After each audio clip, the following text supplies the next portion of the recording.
Hello, my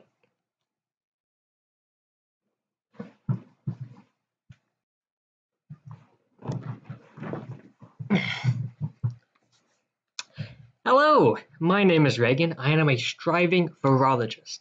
And if you didn't know, virology is the study of viruses. And today I'll be talking about a very specific type of virus called the bacteriophage.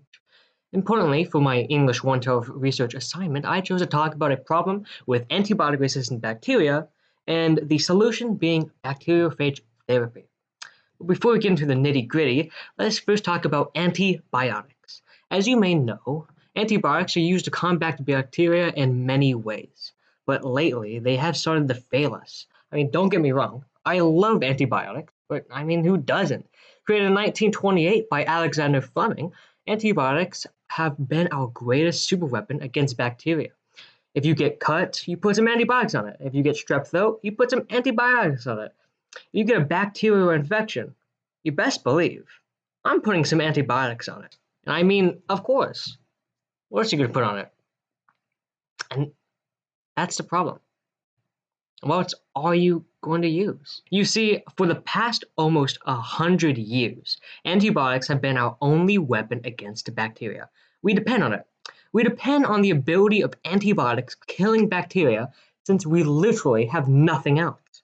But this dependability has become unnoticed. We have been using antibiotics for almost 100 years. With such an effective and abundant treatment, we don't really give it a second guess. We just use it on everything because it seemed to work on everything. This miracle drug is so effective that we stopped seeing bacteria as monsters that could kill us.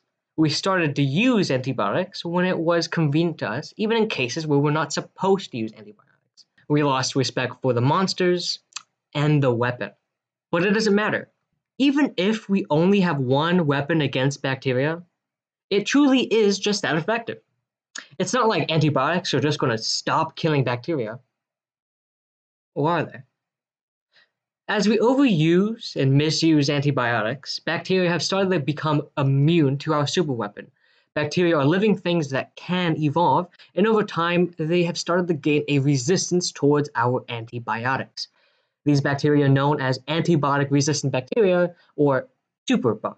These bacteria are resistant to a few, if not all, of our antibiotics.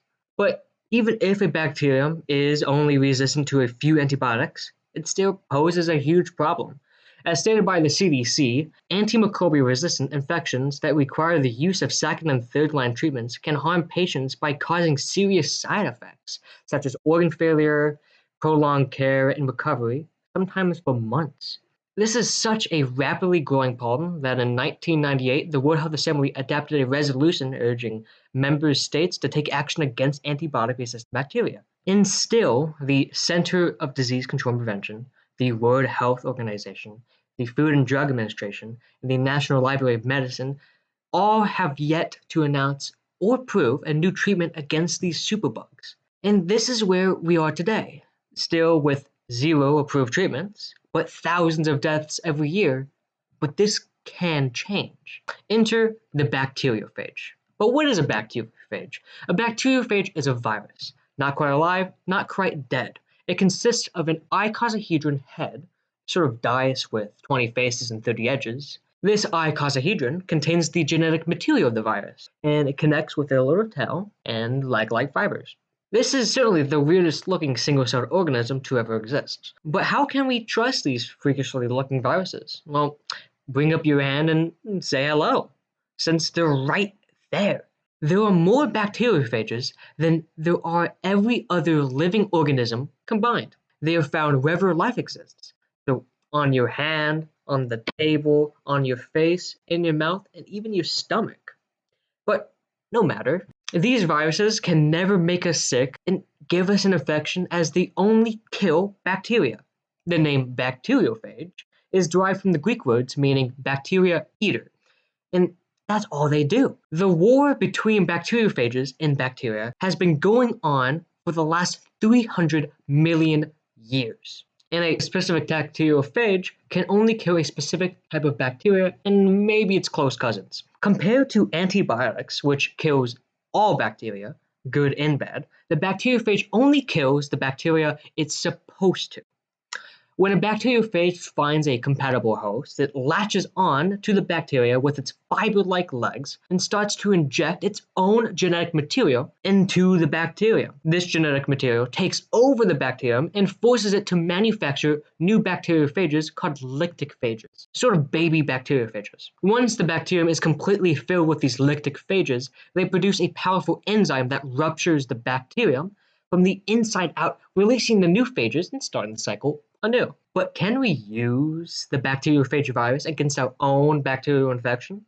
Well, yes. The treatment is called bacteriophage therapy and is in the experimental process. By injecting thousands of bacteriophages into the bacterial infection, it would feasibly neutralize all the bacteria, helping the patient recover. And this treatment has already been successfully used on a patient before. By the name of Tom Patterson, he contracted a very dangerous bacteria named Actinobacter baumannii, a nasty bacterium that is resistant to every single antibiotic we use. With no other choice, Mr. Patterson was injected with thousands of bacteriophages right into his bacterial infection. After a few weeks, the infection had completely cleared. And after a few months, he completely recovered. Though this treatment has yet to be approved by the FDA, it is still steadily progressing. Just like Mr. Patterson, the treatment is being approved by the FDA for case-by-case situations similar to his. And we better get used to it. The days where we could use antibiotics for every infection is coming to its end.